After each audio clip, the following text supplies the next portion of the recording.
Welcome back to the Scarlet Faithful podcast. I'm Aaron Brightman, and happy to welcome back David Anderson to discuss now. We're off the bye week and heading into the ninth game of the season against number one Ohio State in the recent college football playoff rankings. Obviously, a huge game for Rutgers and a huge opportunity for a statement. Ohio State is undefeated, but they are dealing with a lot of injuries right now at key positions. My question to you to start, David, is could Rutgers be catching Ohio State at any better time than they are right now? Probably not. And just the sheer fact that it could be is, I mean, as good as we could possibly ask for, right? Ohio State is dealing with injuries, especially in their secondary. Their best, basically, like, let's say all around safety, which is Lathan Ransom, is injured. And so Sonny Styles, who's really good in the run game, they like him, but he doesn't offer the same level of cohesion from a coverage standpoint. And then on their offense, they're pretty much dealing with injuries to every one of their skill position starters and almost all of the backups. So there's definitely a scenario where, untested third string players, albeit 4-star players, might have to come into this game. And it's not just in game. A lot of it has to do with preparation. If you don't know who's playing, who's not, who's 50%, who's in an emergency, that sometimes can make it a little harder to focus in when you're at practice during the week of preparation. So to answer your question, maybe this is the best time to play Ohio State, or it's at least close. And that's as good as Rutgers has had in their entire decade of being in the conference. Yeah, I have to go back and look, but I mean, I feel like Rutgers has either opened big play with Ohio State or played them before the middle of the season more times than not. I very rarely ever remember them playing this late in the season. And Rutgers has been fortunate, for the most part, to avoid big injuries like Ohio State is dealing with. Obviously, quarterback Kyle McCord finished out last game but was injured. The backup Devin Brown did not play. It sounds like he may be available this week. Kyle McCord, no word on there. How much do you think that impacts the game planning and potentially the strategy for the Rutgers defense?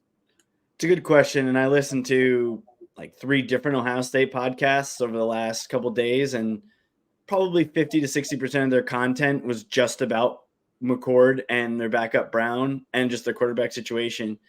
And so if we want to talk about how does that actually impact them on the field, well, first of all, McCord is not as mobile as many of the other quarterbacks Ohio State has recently.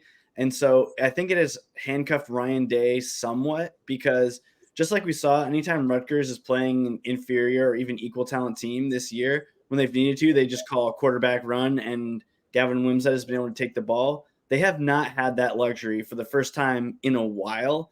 I mean, CJ Stroud, Dwayne Haskins, the late Dwayne Haskins, I should say, they didn't want to run as much as, let's say, a Justin Fields or a JT Barrett or something like that, but that was on the table. So now they have a quarterback who's not as mobile as those guys, and he's dealing with an ankle injury that they said is impacting both his ability to just run at all, but also just step into his throws and generate some of the power that he needs. So I do think there's going to be certain things that they don't have in the game plan.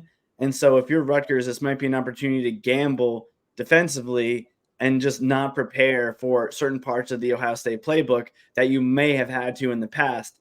Because if you're trying to play to win, there are just certain corners you're going to need to cut to stay in the game with these guys.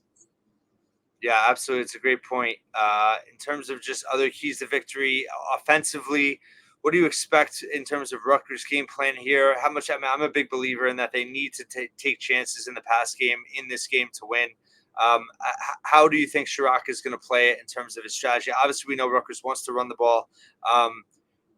We saw against Wisconsin that didn't work early on. They had a bunch of 3-and-outs in a row. Do you think that maybe they have just or kind of learned from that experience in this game? Probably. And then there's probably some things that they took away from the Michigan game as well. So I guess I'll start with that first, because basically against Michigan with all those passes, and now we know there might have been some weirdness happening, but when the way that let's say Ohio State is going to lose this season, the way I see them losing a game to anybody is that they're going to have to be stretched vertically and or horizontally. So we've talked about before how like Michigan State, they keep their linebackers very far outside and basically they come crashing down if the play is inside.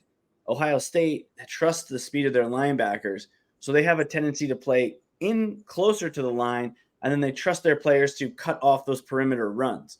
And this is one of the reasons why Maryland thought that they had a good chance to knock off Ohio State, because Maryland has the speed to get guys out to the perimeter and kind of outflank them, basically. So I don't think that Rutgers has the players to do that in the run game early on. But if they can stretch the pass game a little bit and get those linebackers to just have to back up a little bit, then they're not going to be playing as the gaps that they're more comfortable filling in that spot, right? So if you can make their linebackers have to back up a little and they're having to take an extra 2 steps to cut off of a play, then they're not in the positions they're used to being in. Similar thing in the defensive secondary, Ohio State, Davidson Igbinosun, who came over from Ole Miss, high 4-star, maybe 5-star prospect by some sources, incredibly talented. I mean, there's a reason that Rutgers was trying to get both brothers on the squad, but he has been guilty of many, many pass interferences this year. So there could be a scenario where he plays more slot corner. There could be scenarios where you just throw it up. You get lucky that he doesn't turn his head, even if the ball's not that accurate. So there's ways to kind of get to them. I also think Ohio State's secondary has played extremely well this year. But what I would see as a chink in their armor is like Wisconsin had one long touchdown drive where they were throwing the ball around to open the second half. And the communication and the body language between the Ohio State defensive backs was concerning if I was an Ohio State fan. So, especially without Ransom in the lineup, there's possibilities that if you can get them second guessing or not on the same page in the secondary, that might allow you to run the ball a little bit afterward. But no, running head up on these guys against their, normal front is not going to work. I think that the way a team's going to beat them is to scare them a little bit vertically, kind of like we saw like Washington State do when they played Wisconsin, and then soften them up a little bit to then start running under in the short game and gain a few extra yards. Especially if it's 5, 6, 7 plays into a drive, the defense. I mean, no defense is going to be not tired a little bit at that point. So that's the recipe to beat them. So kind of to your question, can Rutgers do it? I don't know. I hope they try and they don't just try like we talked about in recent weeks to just kind of like don't lose by as many. I don't want them to do that. I want them to try to win because I don't care if they lose 45 zip if they are trying to win versus just trying to lose, like Indiana, was it like it was 10-3 at half and then it was like in the 20s, maybe like 23-3. Like great, but I'd like to see Rutgers playing to win. So that would mean some shots at Jaquake Jackson, maybe some plays they've never seen from a tight end, stuff like that. I mean, any other thoughts on what you've seen from Ohio State this year and, a lot of their uneven performances, to say the least? Yeah, I mean, I totally agree with you in terms of just being aggressive, right? I mean, Rutgers is playing with house money. It really doesn't matter. I mean, yes, perception-wise, it would be great if they gave them a really close game. Even if they still did lose, it certainly would, I think, raise some eyebrows across the Big Ten and college football now that they're the number one team.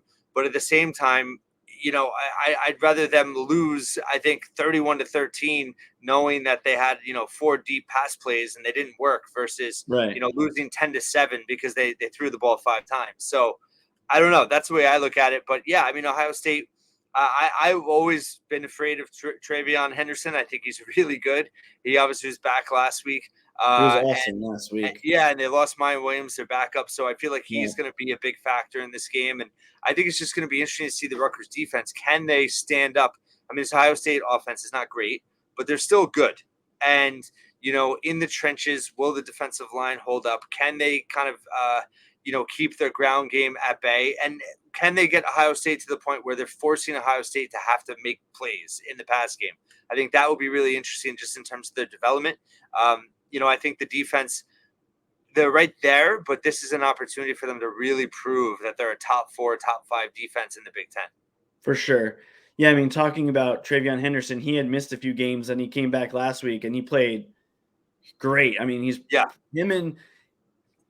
probably he's probably a top maybe 5 running back in the country when he's doing well, and the knock on him was his breakaway speed, but he's shown that when he's healthy, he has some of that. So really, when you look from, if you want to talk scheme a little bit for a second, Ohio State usually likes to run that full stretch play where they go all the way outside, and they Mhm. pretty much eliminated that from the playbook last week. They were not necessarily going straight up the middle, but they were allowing him to just kind of pick a spot maybe between guard and tackle rather than going all the way around the outside the tight end. And so that seems to be Henderson's bread and butter because when you watch him, he has acceleration that's like, I don't want to say Ray Rice esque, but I think it's his timing is similar. Like he really knows exactly at what point he's got to hit the Jets. And just like we've seen from Kyle Monangai this year, that makes a huge difference. And I don't know if you can teach vision, but it seems like a coach like Kirk Shiraka has been able to teach like a little bit of the timing of like, okay, this is when you hit it, right? Mhm. And I think that's where Henderson is a master at that. And then really though, the Ohio State offense just completely circulates around Marvin Harrison Jr. Yeah. He is, I think, he's the best wide receiver in college football, and the people who listen to this podcast know it's rare that I give an absolute like this guy's the best in the country or something, but it's been unbelievable how good he's been. Anytime they need a play, they go to him. I mean, their fans will admit without him, they're probably 6-2, not 8-0. That's how Yeah. good he was, especially against Notre Dame slowed him down somewhat, but like he's just very difficult to stop. So that kind of leads you to an interesting conundrum when you're on the other sideline, right? Because one school of thought would be have a guy on him and then a safety helping all the time. And you could go that route, but the other route is you say, okay, we'll let this guy make a few plays, and then just don't let anybody else beat you on the perimeter. I mean, Julian Fleming's dealing with injury. Emeka Egbuka is coming back from injury, who's their number 2 receiver, who made Yep. for those who watch, I keep saying the Notre Dame game because that's probably what most of our watchers and listeners were most likely to have seen. But Egbuka made some huge plays on those final 2 drives that allowed them to win that game. He's been injured. So that's, if you want to say best time, I'd have been to play him last week because now they have their 3 best playmakers back. But really, it comes down to Harrison. Pick your poison. Do you either single him up or do you just over help on him and allow other guys to get open? I mean, what do you think? Is this a game where you just tell Max Melton or maybe Robert Longerbeam, like you got to try to stick with this guy? I doubt it because he kind of lines up all over the formation. But Yeah. have you heard anything from Shiano Harsimiak or anybody to indicate how they might cover him? Because I haven't. They haven't taught. No, Shauna was asked about him, and he just said what a great player he was, and and I agree with you. I think he's definitely the best wide receiver. But no, I mean, He won the Heisman. Melton covered him a lot last year. I do feel like like this is a game. I think it's a great. You kind of led me to a thought that I feel like you kind of agree in terms of like this is a game Rutgers best players have to have their best games. Like they have to Right. step up. And Melton's got to have, I think, his best game. Whether he's on Harrison half the snaps or all the snaps, he's got to step up in this game for Rutgers to have a chance. I think, Aaron Lewis, the defensive line, I think needs to be more disruptive. Obviously, forcing turnovers would be huge, but just being able to come up in third down, I think, is going to be big. And their best players have to rise to this occasion. It's also going to be interesting to see how the Rutgers defense responds to Powell being out. Shannon did confirm that essentially Teray is just going to slide right into his spot. So Right. we were speculating about that a little bit. What does that mean on the edge? Will they go to that 3-3-5 at all? Will, other guys get more time because of it? Jameer Wright Collins can't play in the first half because of the targeting call. I keep plugging Kenny Fletcher, but maybe he gets a little run this game. I don't know. So I think the defense does have a lot of questions in this game of, can they prove that they are a top 3, 4, 5 defense in the Big Ten against a good but not great Ohio State offense? And, can those best players step up and make plays that can help Rutgers actually win the game? Right. I mean, if sticking on the defense, one thing to keep in mind is Ohio State has their returning starters from a year ago are their 2 guards. Their left tackle, right tackle, and center are I mean, obviously they're 8 games in. It may have been more helpful to have played them earlier in the year when those guys had less experience, less time to communicate with their teammates. I mean, that's where I think Aaron Lewis might have an advantage here because when you look at, like, let's say Kenny Fletcher, let's just take this comparison straight up. I think Kenny Fletcher is going to have more success against less talented tackles where he can Mhm. just use his athleticism. So even if the guy is good at using his hands or whatever, Fletcher can or Wesley Bailey, they're using more like pure athleticism. Whereas Right. Aaron Lewis is a little bit more experienced. And I'm not saying he's not a good athlete, but his style of play is more to kind of outsmart, outwork you technique wise, and then get a good push at the end, like when he gets an opportunity, especially because he plays more snaps than those other guys. Mhm. So I don't know if this is the game for Fletcher. I would think that I'm going to be looking more towards that next week.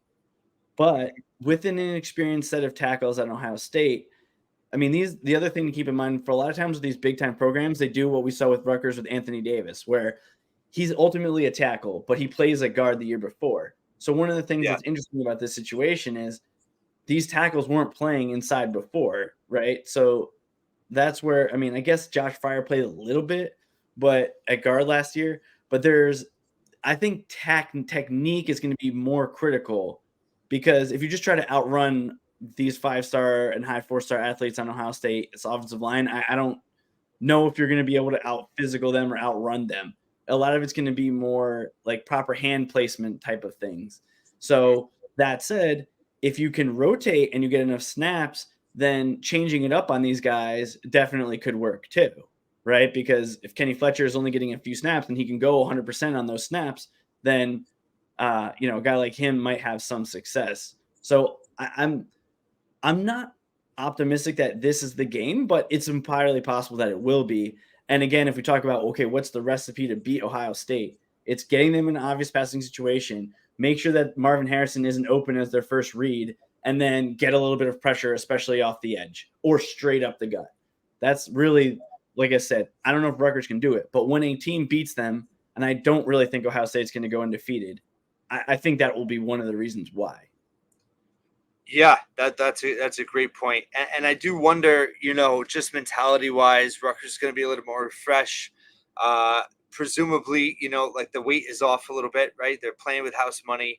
I know that everyone says that they take it 1 week at a time and all that, but I'm wondering if they come out feeling a little liberated, and Ohio State maybe comes out feeling a little bit of a weight because they are now number one. They are kind of banged up.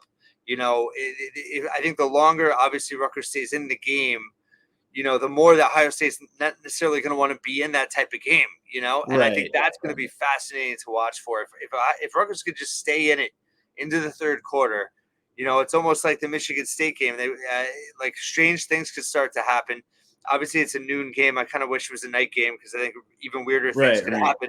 But yeah, I just hope they give them a chance, themselves a chance to have a real chance down the stretch and stay in it and not come out tight. They have no reason to come out tight, and obviously just the natural pressure of lining up against a very good team. But I would just love to see them play with an energy and a looseness that we haven't seen yet because of their situation that they're in. Yeah, I mean, when we talk about timing too, Ohio State was at Wisconsin last week, and there was definitely a letdown for them after having played Penn State, which was a huge emotional purge for them the week prior, right? Mm-hmm. Two undefeated top 5 teams facing off, more of a rivalry. So that was a little bit of a trap game. It's just that Wisconsin without Tanner Mordecai isn't the Wisconsin we saw. And Yeah. so whereas, a lot of the commentators from Ohio State were saying they're like, we're just happy to escape from Madison with a win. Like there was a trap game totally for them last week. So Yeah. then the question is this kind of like a second trap game because they might have a false sense of confidence as to beating Wisconsin when they really couldn't do much? Or is it going to be more of an attention to detail like, hey, we almost lost or what's game with Wisconsin who has no quarterback was tough for us. I mean, it's hard to say how they respond, but I want to pick up on one key thing you said, which is can you get them in a situation where some of their players not necessarily don't want to be there, but they're just like, okay, let's just get out of here, especially on Mhm. the road. We don't want to, right? So especially if you have a mix of, I think it happens a lot of times when you have a mix of like the starters who are like, all right, I'm going to the NFL, and then a mix of maybe a third string guy who might not be as experienced in coverage, or on the other side of the ball, maybe he's a running back who isn't as experienced in pass protection. One of the reasons that the Mayan Williams loss is pretty big is because he has experience as an all-around back, carrying, blocking, receiving, everything. Whereas the guys below him on the depth chart, though talented, haven't proven it. So that's where there was some hesitation from them, feeling uncomfortable keeping backs in to protect an already injured Kyle McCord and having him try to either throw the ball out quick, or if it didn't go out quick, they didn't have good secondary options. And he has been either taking sacks or getting some ridiculous thing. Like he had like 3 intentional groundings in the last 2 games. It's like, is that unfathomable for an Ohio State quarterback? Probably. So I think it's like that's where you kind of catch that perfect storm, because maybe it's a third string guy and I'm irritated at the third string guy because I'm the first string guy. He doesn't know what he's doing. Our communication isn't that good. And that's where you might start to see some of that splintering on their sideline. And so I don't know if Rutgers has the talent to take advantage of it, but I do think Rutgers is tougher than Ohio State without a doubt, all around, especially when you look at things like special teams, defensive effort, and communication. And I think Ohio State is a very talented defense. They have a great defense. Don't get me wrong. But Yeah. there are times when you see them kind of get punched in the mouth and give up a touchdown and then have to recover on the sidelines. So I think there is opportunity there to kind of land a few punches, so to speak.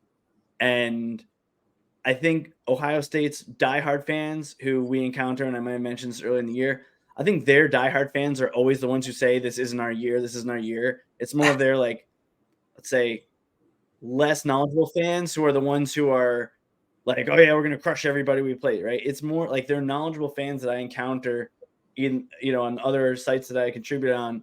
They're the ones who are like, not our year, not our year, not our year. The only time they've ever said it was their year was 2015, I think.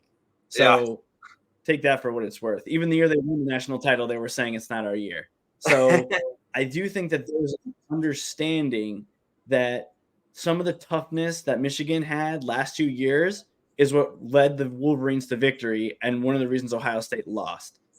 That had more to do with that than talent. And so if Rutgers can get in a dogfight, I like their chances to, really scrap and claw in a game like this. Yeah, it's a great point. I totally agree.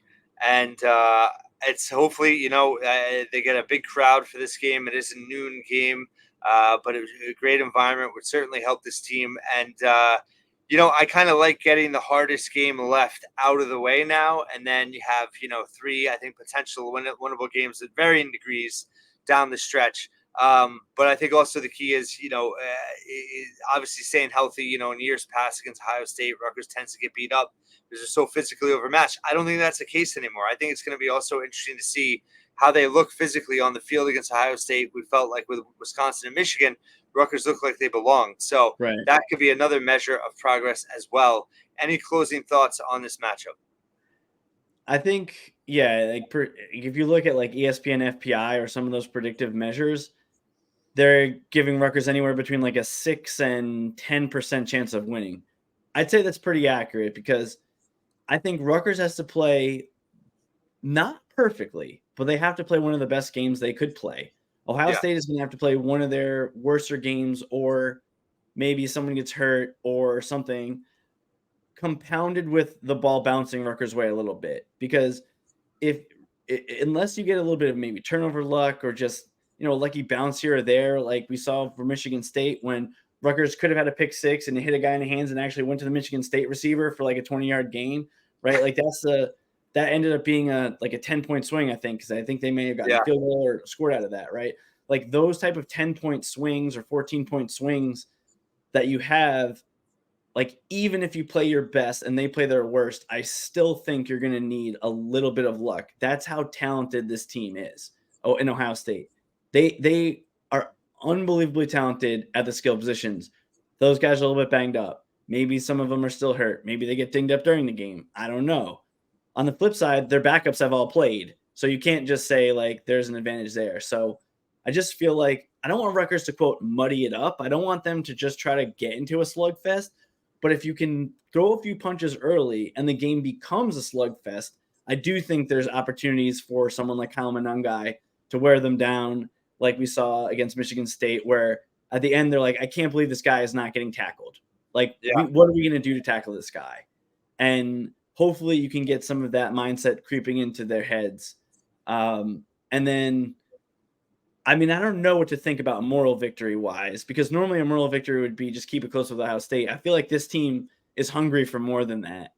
And Mhm. so you can't have a situation where they have like Maryland, where Maryland thought they were going to beat Ohio State and they've just been a tailspin ever since. You have to Yeah. be real with yourself. This team is amazing that you're playing against. So give it your best shot, but it's not like you said, it's not the end of the year. You got 3 more winnable games than this on this calendar if you can, fight tough. And it's not impossible. Worst teams in Rutgers have beaten Ohio State. They lost to Purdue and they lost to Iowa. Like, it's possible for Yeah. that to happen. So you got to keep that in the back of your mind. And then as the game goes on, let it come closer and closer till you're playing with your emotions. But I mean, special teams, Rutgers has an advantage. Maybe get lucky there. I don't have a lot of confidence in a win, but Yeah. Ohio State is vulnerable. This is far from the teams that they have had on the field the last few years. Yeah, no doubt. I think maybe if we're looking at a moral victory potential, I think it's proving to this team that they can compete at this level. So when they go to Penn State, knowing that Indiana played them as tough as they did, knowing Rutgers potentially played Ohio State really tough, I think maybe that helps them mentally when they go to Penn State in 2 weeks and gives them a little bit more confidence. For sure. I mean, and even if some of that confidence is completing a few passes down the field or drawing a few flags, like even if you don't Yeah, complete the ball, those are things that are, gonna they're go with positive this plays. team. Yeah. Right. So that's mostly what I had. I mean, any other questions that you had? I mean, I listened to hours of coverage about Ohio State, and it pretty much boiled down to all what I just told you. Yeah, well, I knew that. I knew you were going to kind of summarize it pretty well. I just think the X factor is the injuries. Yeah, I think, and another thing, too, you mentioned out of Wisconsin. I mean, this is the second week in a row Ohio State's on the road. Right. So, that's a factor, too. I think the weather is not supposed to be really much of a factor at all. But I would just like to see footage of Ryan Day on the sideline in the fourth quarter sweating it out. Because Shiano wants to beat him. Obviously played down last year in terms of that sideline conversation, but just Shiano's history with Ohio State, this would obviously be it would be so huge in so many ways if they could actually do it, and it would completely flip everything in terms of what we thought or knew and the perception of this program. So that's exciting as well. So really hope fans show up. And then the last thing I just want to say, breaking news. Rutgers field hockey defeats Michigan with a fourth quarter goal. Paulina Nicholas scoring late in the fourth quarter. So Rutgers advances to the Big Ten semifinals on Friday. Nice. They'll play at 3:30 on BTN. They'll play the winner of Maryland and Iowa. Maryland, who they beat, Coach Sevico's former team, and then Iowa, who obviously just beat Rutgers in the season finale. I think they were pretty depressed after that terrible Northwestern loss, heartbreaking Northwestern loss. So it will be fun to see them if they can get another shot at them. But obviously, helping to solidify a really good seed in the NCAA tournament. So that's positive as well. Last question for you, though. I want to hear your opinion. If Rutgers was, and I want to say this on the podcast because I don't want people complaining about your cryptic tweets if the game's happening and it's close. If Rutgers football was to win this game, is it the biggest win in program history? Absolutely. I'm Not even a question. I'm with you on that.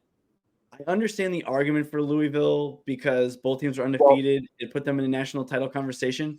But Yes. Louisville, South Florida as a number 2 team, these are not a blue blood who's ranked number 1 in the nation. I'm sorry. Yes. This you just nailed it, though. Of the year. This would be the story of the year in college football if they were to win. And it would probably you can't say forever, but it would the value of what it would do in terms of changing the narrative around Rutgers football. You could not pay a PR firm any amount of money that would have the value of beating Ohio State when they're ranked number 1. It would be transformational for sure. Yes, and you just nailed it. That is the argument for Louisville, right? In the context of the season, there was no bigger win because it put them at Right. 9-0. It put them at number 7. I think they climbed up Right. to after that win, and they Yeah. had a chance legitimately like to be in the national championship conversation. So Right. from a context of a season, yes, that was the biggest win. But in terms of the overall impact of the program, in terms of the history of beating a blue blood, like you just said, never beating a number 1 before, just the history they've had in the Big Ten the last decade, and how much Rutgers has just been the whipping boy for other fan bases, it would be historic. And I don't think there's a reasonable argument that that would not be the biggest single win in program history. And just what it would do for the rebuild. I mean, it would accelerate. We're talking about skipping a step, right? If they could win 7 games, you're kind of skipping it. You talked about skipping a half step already because you're dominating in those wins you get. Now, if you get to 7, maybe 8 wins, you're kind of skipping a whole nother step for a season. You're not just going to a bowl at 6-6. You're actually having a winning record, and you're beating. If they get 2 more wins, I mean, they beat teams that have winning records. So that's another step. But if you beat Ohio State, I mean, you kind of long jump 2 or 3 steps ahead, and it would just change the whole trajectory of the program in the next 2, 3, whatever years in the Schiano era. So yes, I'm with you. It would absolutely be the biggest win in program history. For sure. I mean, this isn't a beleaguered Michigan team with a lame duck coach, but we saw what that did for the program. That's probably a top 5 win, and that Michigan team wasn't even vintage Michigan. This is number 1 Ohio State, regardless of how they finish the season. It will always be that number 1 next to their name. Yeah, and not to mention, it doesn't.